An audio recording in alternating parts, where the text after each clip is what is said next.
حضرتين حاضرتين كل الساده الحضور. عذرا الكونفرنس بريس كانت استعجاليه شويه نظرا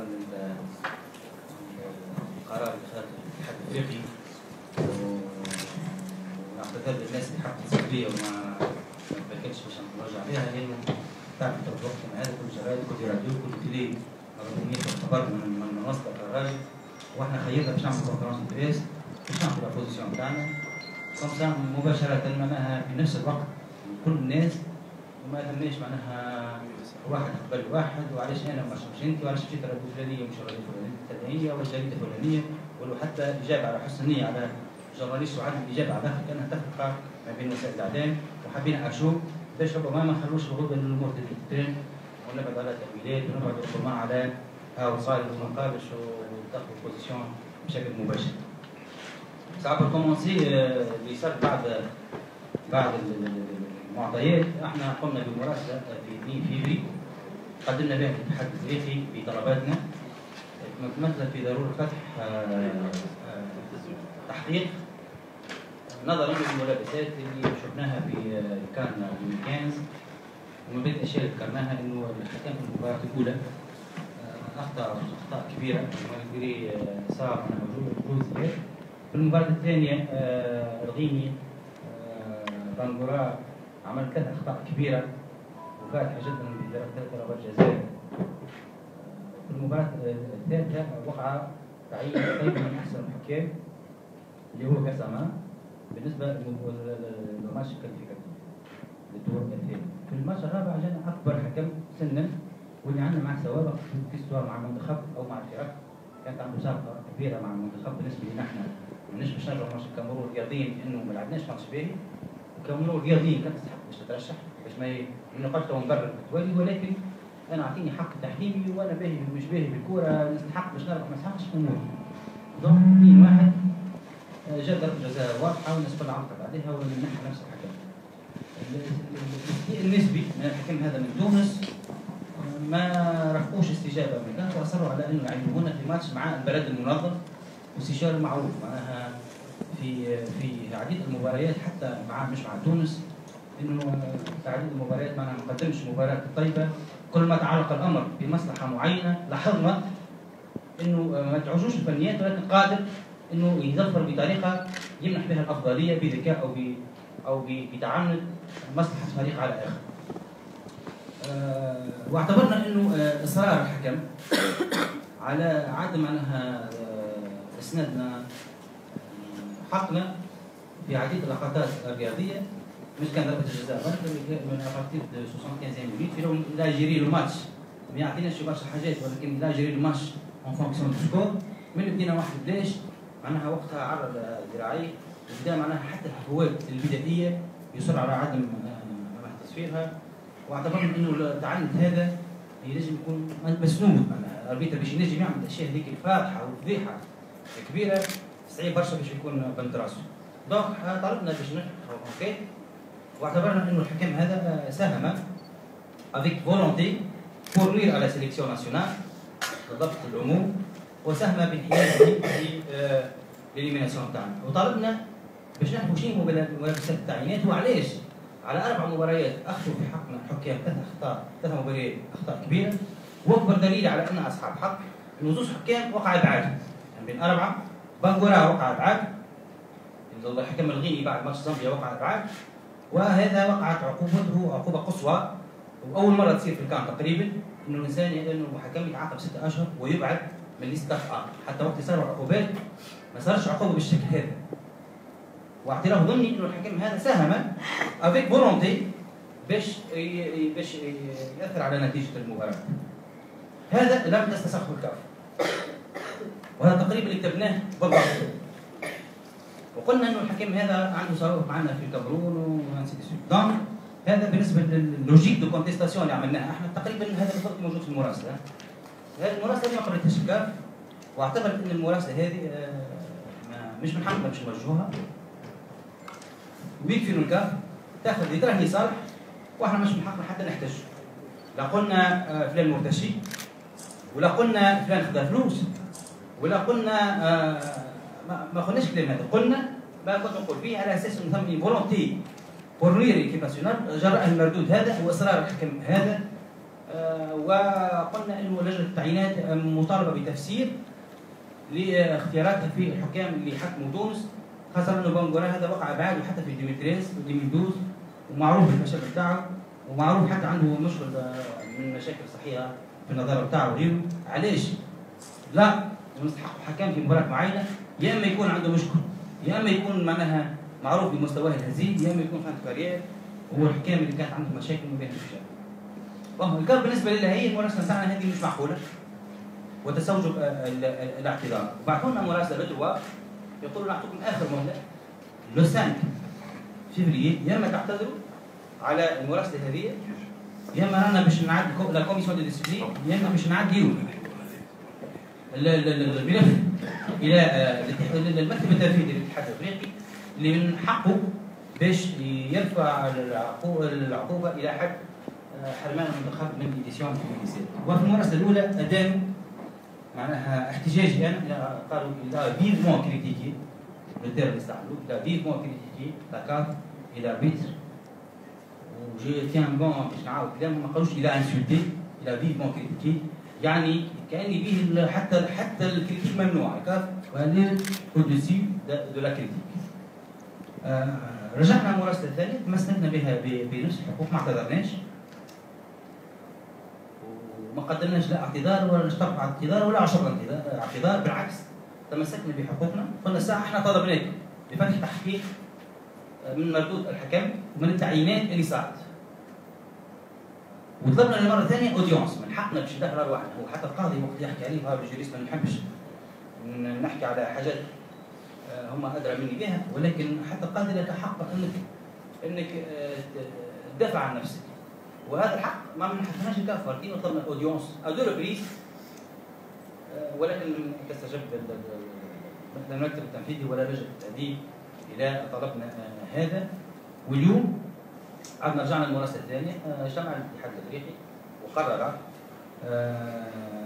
كما قال واحد تجريدي من كل المهام او الكاف، انا ما عندي كلمه مهمه واحده الكاف واستقل بها بيعتي. والكونغري نتاع الكاف حد ما يجي يحرم الفيدراسيون انه يحضر فيها، ومن قبل ساعات نحضر انا، ساعات سيماها، ساعات حد اخر، معناها حق تونس محفوظ في الكونغري ومش بالضروره يحضر لي الجامعه، وبرشا مرات ما حضرتش انا. دونك هو المهمه الوحيده اللي عندي انا جو سوي ممبر دو كوميسيون داكار، وقدمت استقالتي مباشره. بتاتر هم ما استسووهاش، حبوا يخرجوها في صدر قرار، مش كلمتي استقلت حتى احنا باش نحيو، ديجا استقلت نحي راه. دونك انا شخصيا صدقوني مرتاح لزوج اسباب. ولازم نكون متقلق لسبب ثالث. السبب الاول هو احنا عملنا بوزيسيون علاش؟ عملنا بوزيسيون الماتش ماش باش تعاود، ولا احنا باش نرجعوا نلعبوا ديمي فينال. احنا عملنا بوزيسيون باش العباد تقرا لنا حسابنا في المستقبل، وباش الكوميسيون ولا الكاف ولا غيره معناها وقائيا في المستقبل تحتاط شويه وما نتعاملوش مع بعضنا بشكل معناها من الديكتاتوريه، بشكل من انه نعمل ايش نحب وانت ما عندكش حق حتى تحتاج. انا عمري ما سمعت في اي نظام سياسي ولا في اي منظومه ولا في اي عمل فيه هياكل او منظومات انه حتى حق الاحتجاج غير مكفول، لانه هما هذا طالبين مو كريتيكي، حتى هذا ممنوع بالنسبه لنا.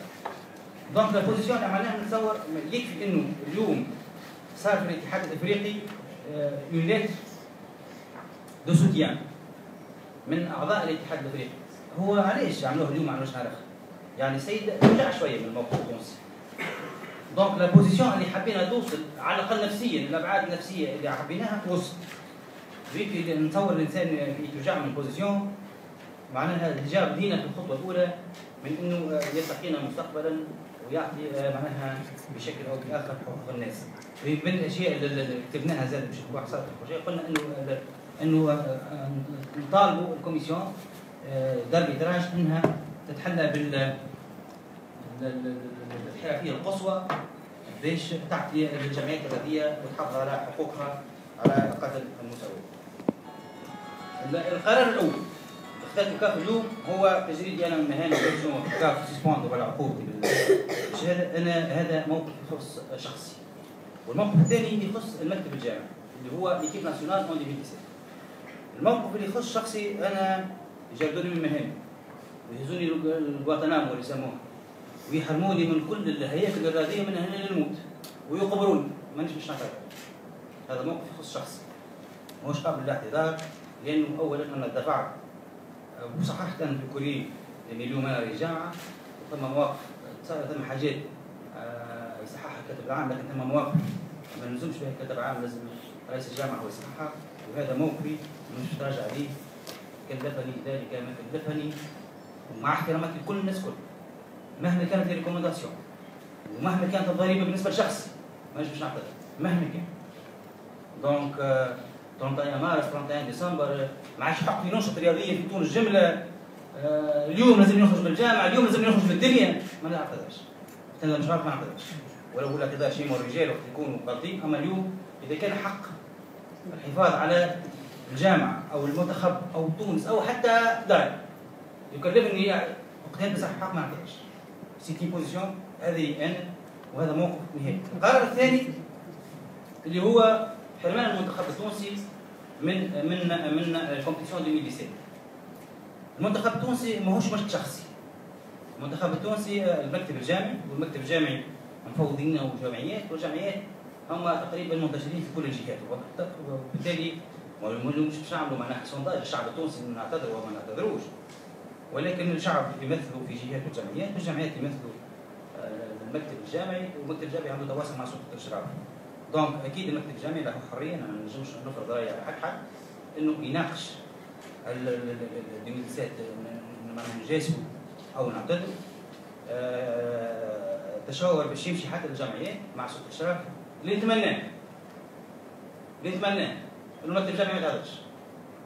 انا نتمناه انه حتى المكتب الجامعي ما يتعذرش، لانه اليوم كان اعتذرنا باش نخرج بالتوالي برشا، حتى البوزيسيون اللي معنا مش عارف ترجع عليه بالتوالي، تبقى المكتب الجامعي هو في حد ذاته ملزم بالتشاور مع الجمعيات ومع سلطه الاشراف. واذا كان في يوم من الايام المكتب الجامعي بالتشاور مع الاطراف هذه قرر الاعتذار، ما ينجمش يكون وقتها جاري صح، مستحيل.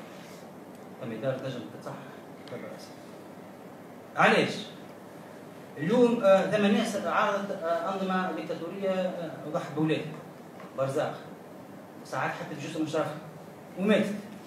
وقت اللي لازم تقول لا قالت ما حسبتهاش، ما قالتش والله اليوم كان نعاند ذاك النظام الديكتاتوري او فلان او رئيس دوله او وزير ولا مدير ولا يجي ماني والله نخسر من منحه ونخسر، لا قالت لا وقت لازم تقول لا. احنا اليوم الناس كل هنا متاكدين انه ثم برشا حاجات قاعده تصير ما حقاش صارت في البلاد، وتنقل لي حتى حقنا العمل الارتاك واثنين بلاش وثلاثه بلاش، هذا كل نجم فيه عارفين، اما نحكوا على ظلم واضح للعيان، ما نحكيوش على اسكو احنا حقنا العمل ولا ما عرفناش، هكا في اطار اخر نجم نحكيو عليه. واحنا بيتنا طلبنا المدرب وطلبنا المدير الفني او جا واحد موجود هنا، واليوم بركه كان في اجتماع مع الانترونور، وثم عندنا بعض المؤاخذات وبعض الحاجات لازم تتصلح سواء هو مدرب او لا، واحنا هذا مقتنعين به، واحنا مقتنعين انه اون برانسيب مع غير الاستوائيه حتى نتعادل مع الحكم خليه يظلمنا 4 مرات باش يعدلنا مره باربعه، ما نخليوش مره بركه، وخلي احنا المركب هو يظلم، احنا هذا مقتنعين به. اما هذا شيء نقطه فرق المهم، لكن في نفس السياق احنا اليوم مقتنعين، ظهر لي انه صار حيف وصار معناها شيء كبير، وظهر لي على الاقل العمري انا عمري مريض حكم ينجم يتصرف بهالشكل في ديزيناسيون بالشكل هذا.